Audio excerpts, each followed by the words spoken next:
journée de la liberté religieuse dans le monde entier, à l'intérieur, au sein de l'Église adventiste.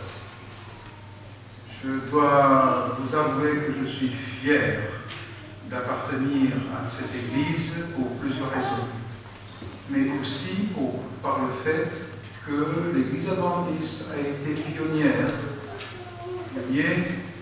à ce niveau. Déjà dans les années 50 du siècle dernier, il y avait des dirigeants adventistes qui se battaient, luttaient par la parole, par l'écrit, pour la liberté religieuse pour tout le monde. Pour tout le monde, à tous les niveaux, selon toutes les ethnies. Et je trouve ça sensationnel. Et alors, puisque nous vivons des semaines troublantes à propos de « Je suis Charlie », je ne peux pas m'empêcher que de le cadrer dans cette devise de la liberté religieuse. Aujourd'hui, 7 millions de journaux Charlie Hebdo ont été imprimés et distribués, et ça ne s'arrête pas. Je ne sais pas ce que ça vous a fait. Nous avons eu probablement des réactions bien différentes, mais quand moi j'ai vu sur l'écran de la télé tous ces gens, 3 700 000 qui se sont manifestés en France et avec leur panneau « Je suis Charlie », ça m'a touché profondément. Ça m'a touché profondément pour plusieurs raisons, et de l'autre côté, elle m'a interpellé. Interpellé parce que je ne suis pas tout à fait convaincu que tous les adventistes sont tellement enchantés par ces trois petits mots. Pourquoi? Parce que, d'une manière ou d'une autre, on commence à avancer des arguments. Oui, bien sûr, il ne fallait pas utiliser la violence, il ne faut pas tuer les gens, mais quand même, ces gens-là de Charlie Hebdo, où ils l'ont cherché, où ils ont ridiculisé, blasphémé, etc., etc. Et là, donc, en tant qu'adventistes, si nous nous joignons à l'idée, la thèse, l'organisation, la philosophie de la liberté religieuse, on vient en difficulté. En tant que chrétien, davantage, nous devons y réfléchir parce que ce n'est pas aisé d'être chrétien lorsque on parle de la violence et de la non-violence. Notre Bible ne met pas toujours à l'aise. Bien sûr, on peut pointer du doigt au Coran, et là encore, il faut savoir le lire comme il faut. Ce n'est pas mon cas, mais il semble que c'est nécessaire de voir les contextes, etc. Mais notre Bible à nous pose des problèmes en tant que chrétiens. Parce que on a l'impression que nous avons affaire à un Dieu violent, un Dieu intransigeant qui n'accepte pas de l'opposition. On peut même penser à Jésus qui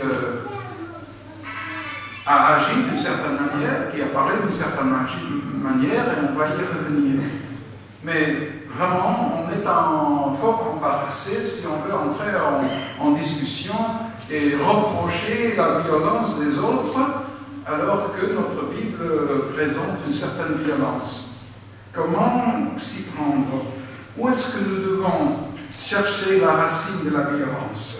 Certains disent que c'est ancré dans la nature, d'autres disent non, cela est dû à la méchanceté intrinsèque de l'homme, c'est inné.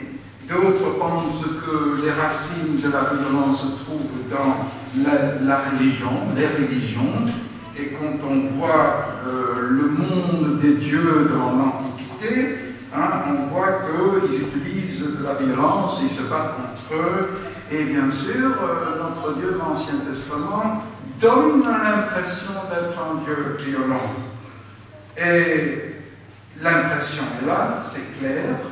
L'impression est là qu'il utilise qu'il y a une réputation de violence. Quand on vise Israël, son fils, Vous le savez quand même, hein, qu'Israël est le fils de Dieu.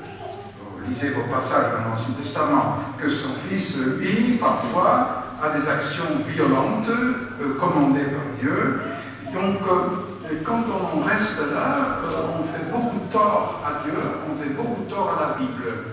Et malheureusement, la grande majorité de chrétiens, adventistes compris, lisent la Bible superficiellement, répètent ce qu'ils ont entendu, mais n'ont pas toujours étudié à fond les Écritures pour avoir une opinion bien balancée. Beaucoup ne lisent pas correctement. Malheureusement, il y en a beaucoup qui expliquent mal. Et c'est pour cela que nous devons regarder le matériel forensique, comme on dit, en termes juridiques, quels sont les éléments dans la Bible qui nous prouvent que nous avons affaire à un Dieu violent. Ma grand-mère, qui était une femme très sympathique, très gentille, serviable, n'avait pas fait de grandes études, mais connaissait malgré tout 5 langues. Elle est croyante, n'allait pas à l'église parce que Dieu comprenait qu'elle avait trop à faire, trop occupée, mais elle n'aimait pas le Dieu de l'Ancien Testament. C'est un Dieu violent. C'est le Dieu du Nouveau Testament, c'est Jésus. Et là, elle se sentait à l'aise. Maintenant, il faut dire, quand on ouvre les premières pages de la Bible, comme nous l'avons fait avec la lecture, c'est que bien sûr, la première violence a été commise par un homme. C'est l'homme qui a commis le premier meurtre. C'est lui qui a utilisé de la violence. Et dans ce texte où Caïn tue son frère, il est important de regarder tout le récit. Et là où il est mécontent, il fait la tête, et en hébreu, littéralement, il fait pendre sa tête, et Dieu le remarque. Et avant même qu'il agit en violence, Dieu l'interpelle. Et il parle avec lui. Et il essaie de le raisonner. Il essaie de le faire comprendre qu'il n'a pas besoin de faire la tête. S'il agit bien, il n'y a pas de problème, dit Dieu. C'est lorsqu'il n'agit pas bien, c'est là où le problème commence et qu'il y a le risque de se faire entraîner par le péché qui est couché à la porte comme un fauve. Oui, mais Dieu dit clairement que tu dois dominer le fauve. Et en hébreu, on peut même dire tu es capable de maîtriser cette méchanceté qui fait part de toi, parce que tu connais le mal et que tu connais le bien. Tu as la bonté en toi, tu as la méchanceté en toi. Et il faut promouvoir la bonté qui est en nous pour faire des bons actes et pour faire la charité, l'amour, etc. Et il faut limiter avec ton pouvoir, ton libre arbitre, il faut essayer, et tu es capable, oui, de ne pas commettre du mal. Donc Dieu a anticipé et il a pris un certain soin de comprendre, de se mettre dans la peau de Caïn qui était mécontent parce que, bon, Abel avait mieux fait et Dieu a réagi un peu plus et la jalousie était là et il a prévu. Mais bon, nous connaissons le récit, Caïn tue son frère. Il y a là une deuxième fois que Dieu intervient, il interpelle Caïn et il dit où est ton frère Abel? Question, non pas parce que Dieu veut être informé, mais une question existentielle, tout comme le chapitre précédent où Dieu dit au premier couple, Adam, il parle aux deux, Adam, où es-tu? Vous savez bien où il se trouvait, il voulait le faire réfléchir et peser le pour et le contre de ses actes précédents. Et alors, Caïn répond par 3 mots. Il ne dit pas « je suis charmé », mais il dit gardien de mon frère, est-ce moi? Donc je dois prendre un peu de mots supplémentaires en français, mais clairement, il dit le gardien de mon frère, est-ce moi? Et là, en quelque sorte, il accuse Dieu. C'est toi qui nous as créés, c'est toi qui es le gardien, pas moi. De toute façon, tu ne m'as jamais dit que je devais être le gardien de mon frère. Alors la réaction de Dieu m'interpelle fortement parce qu'il dit « Qu'as-tu fait? La voix du sang de ton frère crie de la terre jusqu'à moi. » Dieu est affecté, a été touché par la mort d'Abel. Et il se montre solidaire, partenaire avec Abel. En quelque sorte, Dieu dit « Je suis Abel. Tu l'as tué. Vous, toi et ton frère, vous êtes l'image de Dieu. J'ai créé ton père, ta mère comme mon image. Donc vous portez mon image en moi. Si vous portez atteinte à moi, à ton frère, à ta femme, à ton enfant, tu portes atteinte à moi. Je suis Abel. » Réflexion importante. Ce qui veut dire que chaque homme, chaque femme, reflète et représente Dieu. Peu importe la personne, pas la toucher. Bien sûr, il y a les actes positifs, il y a les actes négatifs. Mais chaque homme, chaque femme est l'image de Dieu, représente Dieu, est une partie de Dieu. Et là, le problème se pose parce que, revenons à Je suis à Charlie. Ces 3 700 000 personnes qui se montrent solidaires avec ceux qui ont été tués, leur sang crie vers l'Éternel, et eux se montrent solidaires avec ceux qui ont été massacrés. Et en quelque sorte, ça revient à Dieu. Et Dieu, lui, il est interpellé et il est lié à ce qui se passe avec chaque homme ou chaque femme qui est tué. Ce n'est pas inscrit dans l'éthique chrétienne, mais bien dans l'éthique juive en général.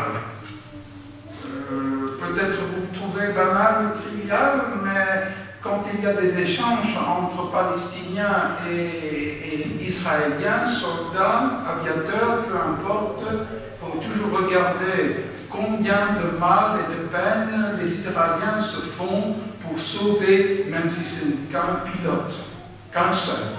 Et ils sont prêts à échanger 1000 autres Palestiniens ou d'autres, terroristes, peu importe, mais la valeur de la vie humaine, individuelle, compte. Ils ont compris ce que Dieu a enseigné dans sa Bible, dans notre Bible.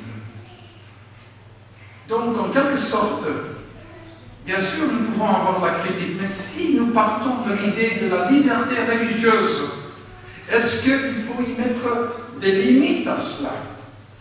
Est-ce qu'il faut dire oui, mais supposons qu'on aurait un État, une province adventiste en Belgique ou quelque part d'autre, ou une île où il n'y a que des adventistes, et il y aurait des gens qui, comme les dessinateurs et ceux qui publient Charlie Hebdo, qu'est-ce qu'on ferait? Est-ce qu'on les interdirait? Est-ce qu'on les mettrait en prison? Et c'est là où le mal, le bas blesse. C'est que dans nos discours, nous donnons l'impression que nous sommes pour la liberté de l'expression absolue, philosophique, théologique, mais en pratique, on se demande s'il faut aller si loin. Revenons à Dieu. Dieu dans la Bible, est-ce qu'il est un Dieu violent ou n'est-il pas un Dieu violent? Eh bien, ce n'est pas facile. Mais, bien sûr, vous connaissez le cas du déluge. Là, on voit un Dieu violent. Il extermine toute l'humanité à part Noé et sa famille. Quand on regarde et analyse le texte, il est clair et net qu'il y a un élément très important qu'il ne faut pas oublier, qu'il ne faut pas perdre de vue. C'est que l'humanité est en train de se détruire elle-même. Parce que le texte dit, Genèse 6, verset 13, la terre était remplie de violence. Et au début, verset 5, il est dit que le Seigneur vit que l'homme, tout ce qu'il pensait et tout ce qu'il faisait, jour après jour, était mal, destructif. S'il n'était pas intervenu, toute l'humanité serait détruite. Or, il y avait son problème à lui, c'est Noé. Noé, un homme juste intègre qui marchait avec lui. Et il ne voulait pas que l'innocent meure avec les coupables. Et c'est pour ça qu'il a remédié avec la violence. N'oubliez pas, Dieu dit, voyez, l'homme est devenu comme nous, connaissant le bien et le mal. Il y a le mal en Dieu. Il y a le bien en Dieu. Mais la différence entre l'homme et Dieu, c'est que Dieu, il contrôle le mal qui est en lui, ce pouvoir de détruire. Il contrôle. Et ici, il l'utilise pour sauver. Permettez-moi l'expression, l'image du chirurgien qui coupe, qui opère pour sauver la vie. Le deuxième cas qui vous vient à l'esprit, c'est certainement Sodome et Gomorrhe. Mais là aussi, la méchanceté vient jusqu'à Dieu et il ne s'y prend pas à la légère. On le voit dans l'échange avec Abraham. Abraham dit, mais s'il y a 50, on ne devrait quand même pas. S'il y a 40, on devrait pas. Il y a toute une discussion, un échange pour montrer le bien fondé de l'intervention chirurgicale. Et pourquoi? Pour sauver Abraham, sa famille et tous ses descendants, et Abraham qui devait devenir une bénédiction pour les nations dans le monde entier. Voilà. Dieu, violent, seulement, exceptionnellement, pas d'une manière conséquente. Et bien sûr, on peut se demander jusqu'où va ce respect de la vie. Quand il voit Jonas à Ninive, les Assyriens là-bas étaient les nazis de l'époque. Il faut lire les documents de l'Antiquité. Extrêmement cruel. C'est la région où IS opère. Il n'y a rien de nouveau sous le soleil. Extrêmement cruel. Il envoie Jonas pour annoncer le jugement dernier pour eux. Et puis, les Ninévites changent de vie, de comportement. Abruptement, ils arrêtent de faire le mal et Dieu n'exécute pas son projet. Donc, Dieu ne doit pas être présenté comme un Dieu colérique, comme un Dieu qui extermine au loisir, pas question. C'est simplement lorsque Dieu il intervient simplement quand la vie est en péril.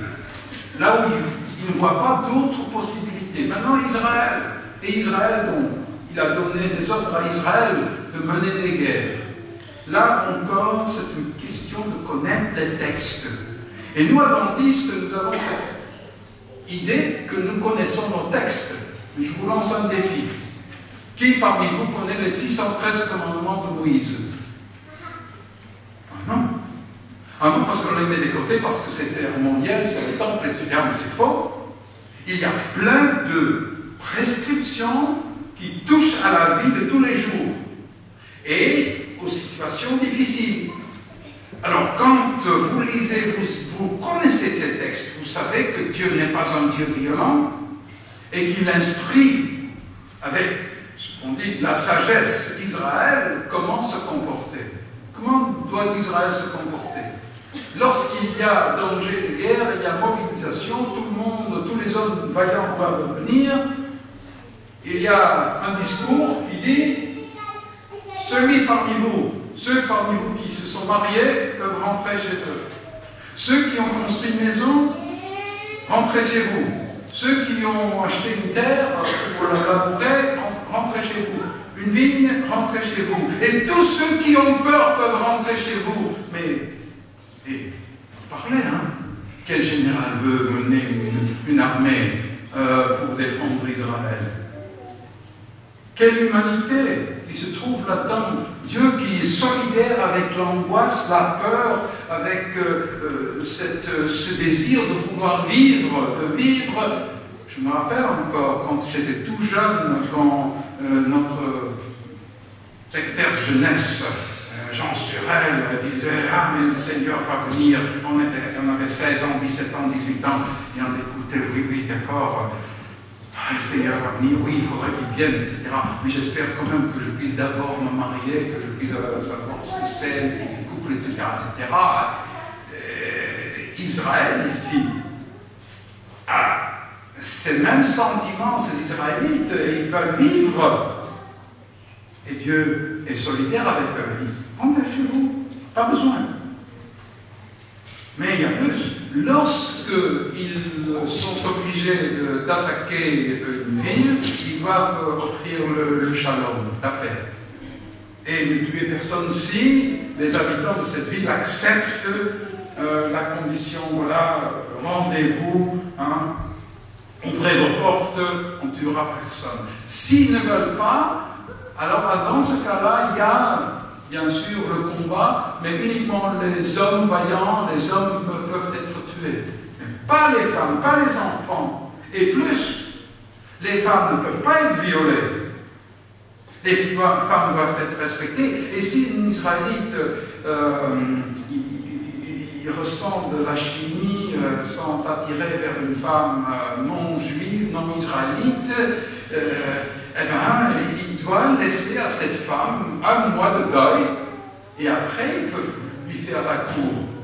Et si elle accepte et il se marie, elle va avoir les mêmes droits qu'une femme israélite. Quand ils attaquent une ville, ils peuvent couper les arbres, abattre les arbres, mais pas les arbres fruitiers, parce que c'est pour les générations à venir. La vie. Alors vous voyez qu'on est parfois un peu vite à accuser de mettre Dieu ou Israël dans le banc d'accusation. La question. Dieu, quand on voit les prescriptions de Moïse ou de la Torah, on les compare avec les instructions, les principes de guerre parmi les voisins d'Israël, on voit que Israël est tout à fait différent, prend une place tout à fait exceptionnelle. Bien sûr, quand il libère Israël d'Égypte, bien sûr, il ne peut pas dire, voilà, vous devez être pacifique, non combattant. Pas question. Non, ils sont dans un monde où il y a la cruauté, et s'il veut réaliser son projet avec Israël, dont il voudrait que ce soit un peuple modèle, vous serez une nation sainte, vous serez un royaume de prêtres, il était obligé de leur procurer une terre, c'est pour ça qu'ils doivent entrer en Canaan.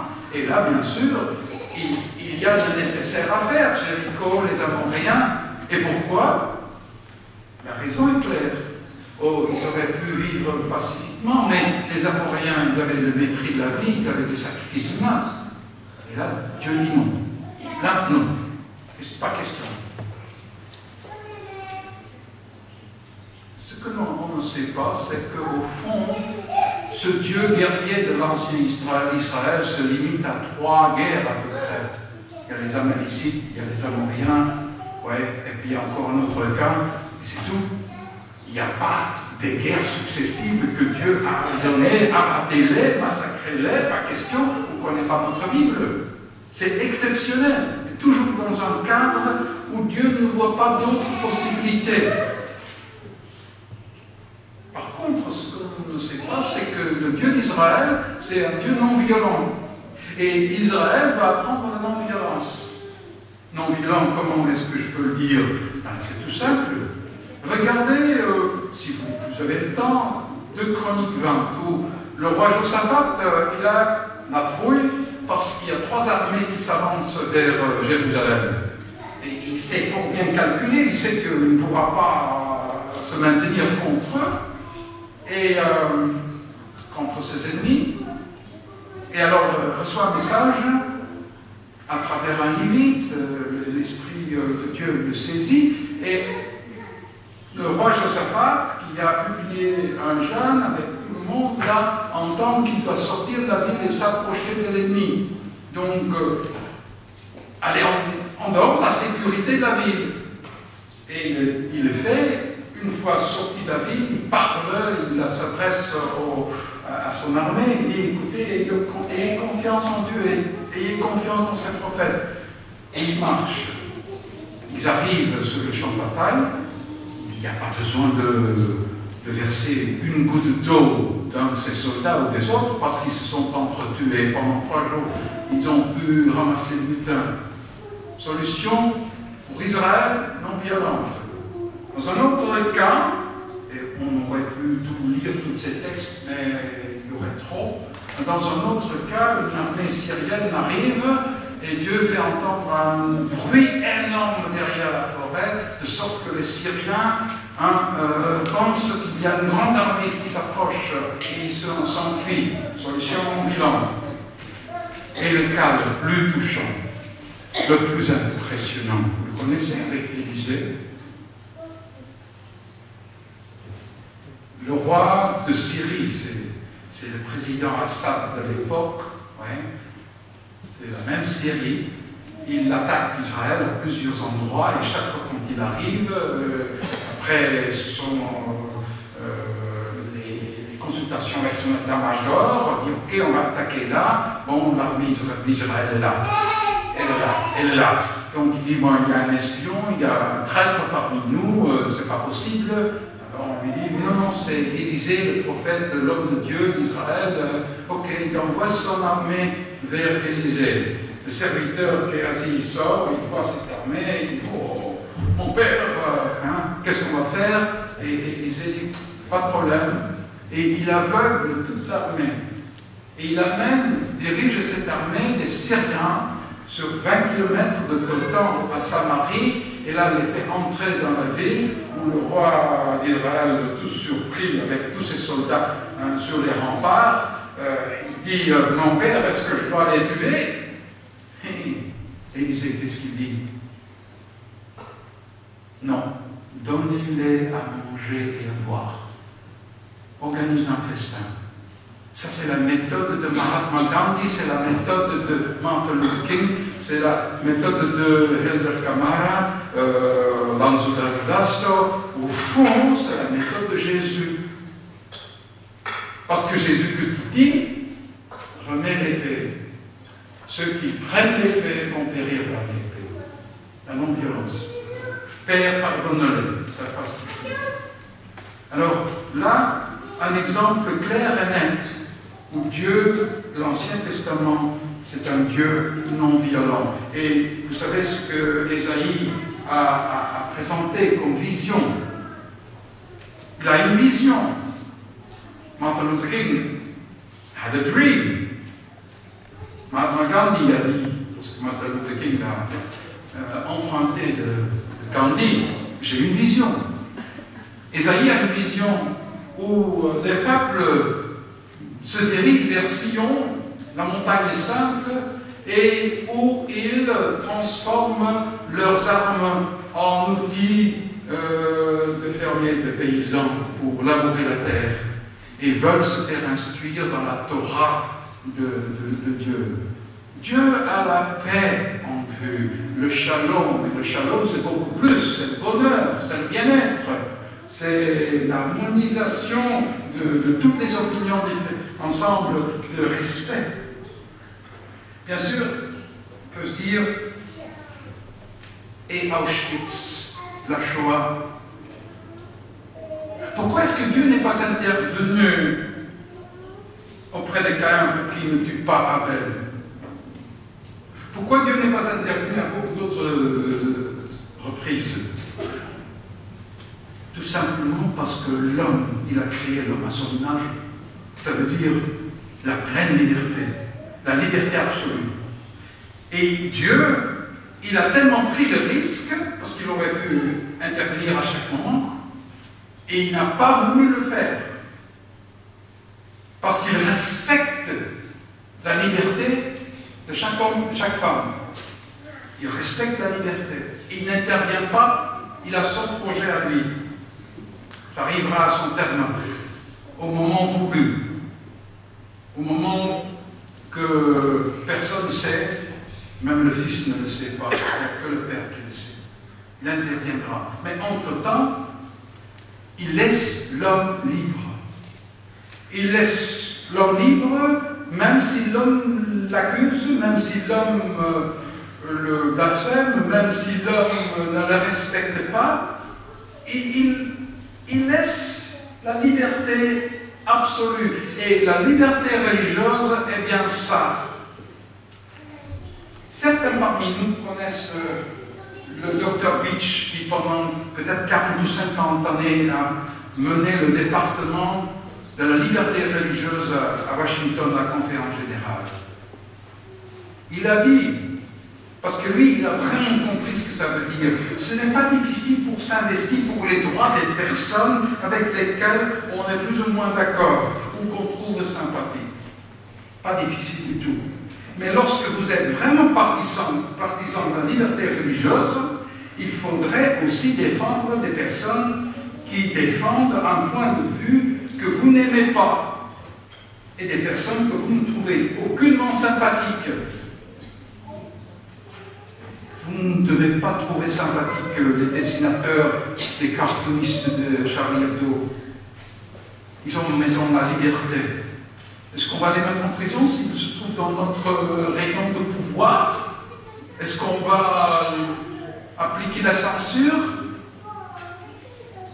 L'on n'est qu'un défenseur de la liberté religieuse lorsqu'on permet cette liberté à des gens dont la mentalité est fort contraire à la nôtre. Vous savez pourquoi on a lancé la liberté religieuse dans notre Église? Parce que on savait que dans certains pays, nos jeunes devaient entrer dans l'armée, nos jeunes étaient mis en prison s'ils ne faisaient pas le service militaire, parce qu'on ne voulait pas qu'on célèbre le sabbat. Si nous revendiquons le droit dans certains pays, dans le monde entier, de pouvoir célébrer le sabbat sans être mis en prison, nous devons aussi respecter d'autres opinions et d'autres attitudes en parole aussi longtemps qu'ils ne portent pas atteinte à la vie. Et c'est ça ce que je trouve, moi, et vous ne devez pas me suivre. Je témoigne de ce que j'ai compris. Je ne veux pas vous convaincre, je ne veux pas vous persuader. Je témoigne simplement ce que la parole me présente et ce que je comprends. C'est que la parole de Dieu m'invite à respecter la liberté universelle de l'homme et de la femme. Peu importe sa couleur. Je suis noir, je suis chinois, je suis Isabelle, je suis... Et alors venons au grand maître. Qu'est-ce que Jésus a dit? Bon, bien sûr, Jésus était parfois assez fort, hein? Il a nettoyé le temple. Certains chrétiens comprennent ça mal, comme s'il a pris le fouet pour frapper les gens. Non. Il faut se présenter le temple comme 24 terrains de football, avec plein de... pas de cochons, bien sûr, mais des chèvres, hein, des moutons, des vaches, des pigeons.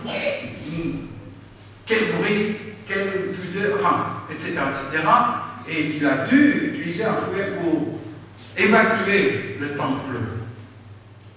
Il n'a pas utilisé de la violence. Parfois, il était assez fort, où il dit malheur à vous, Bethsaïda et Chorazin, parce que le jugement sera pire pour vous que pour Sodome et Gomorrhe. Ça, oui. Mais de l'autre côté, à part ce qu'il a dit, il n'a jamais agi avec violence.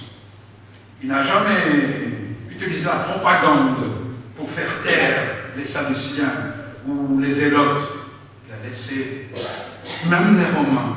Il a dit non, ne vous dressez pas contre les Romains. Allez 2000, allez 2 kilomètres avec eux, partagez ce que vous avez. S'ils exigent de vous, vous le faites. Je suis Isabelle, je suis juif. Ah, il y en a encore trop d'adventistes qui méprisent les juifs du Nouveau Testament, les juifs d'aujourd'hui. Lisez le petit livre de Jacques de Camp, Église et Israël. Vous verrez que les choses sont bien différentes de ce qu'on pense en général. Bien sûr, Jésus, quand il avait la possibilité, il quittait les lieux où ça commençait à être. Il ne cherchait pas l'affrontement. Jésus, il a reprimandé Pierre qui a frappé avec son épée. Il n'a-t-il pas dit, mais j'aurais pu appeler des légions d'anges pour arranger les choses ici. Il n'a pas fait. Pardonne-leur. Gardien de mon frère, de mon prochain, moi? Eh bien oui, Dieu dit, toi tu es le gardien de ton frère qui n'a pas nécessairement la même opinion que toi, qui ne croit pas comme toi, qui ne vit pas comme toi, qui ne mange pas comme toi. Oui, Dieu dit à Caïn, il est ton frère et c'est toi le gardien. Et moi, je serai le gardien d'Israël, je serai le gardien des veuves, je serai le gardien des étrangers. Qu'avons-nous lu en Matthieu 25? Merci pour la lecture. Matthieu 25, que dit-il? Incroyable, parce que dit Jésus? Là où il dit, voilà, vous pouvez y aller parce que vous m'avez nourri, vous m'avez vêtu, vous m'avez sorti de prison, oui, etc. Et là, le texte continue, le côté négatif. Retirez-vous de moi, c'est le verset 41, maudit, allez dans le feu éternel qui a été préparé pour le diable et pour ses anges. Vous savez que c'est les images qu'on utilisait à l'époque, hein.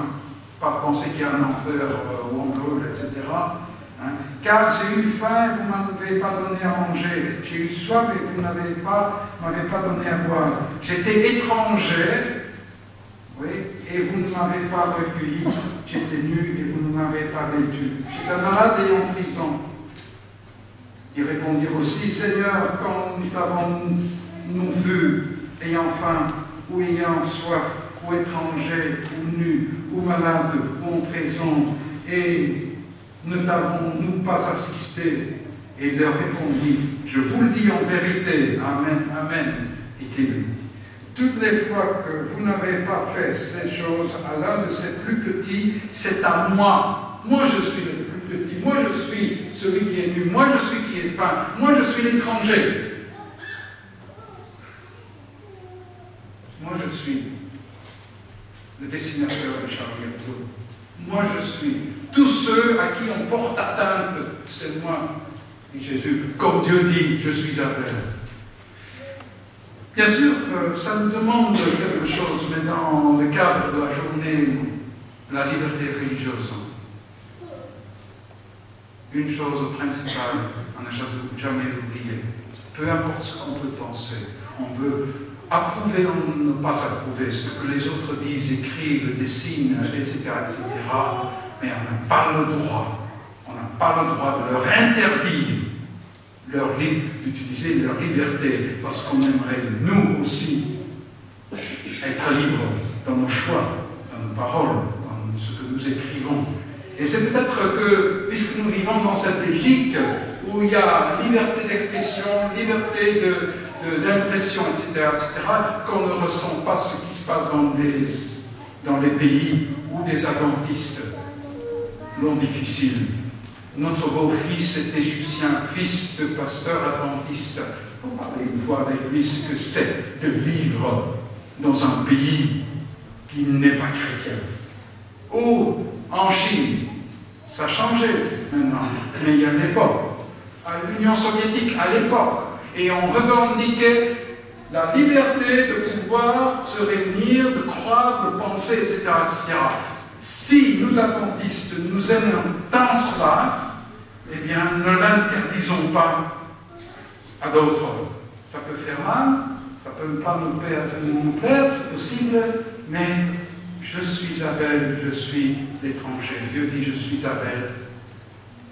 Jésus dit, je suis l'étranger.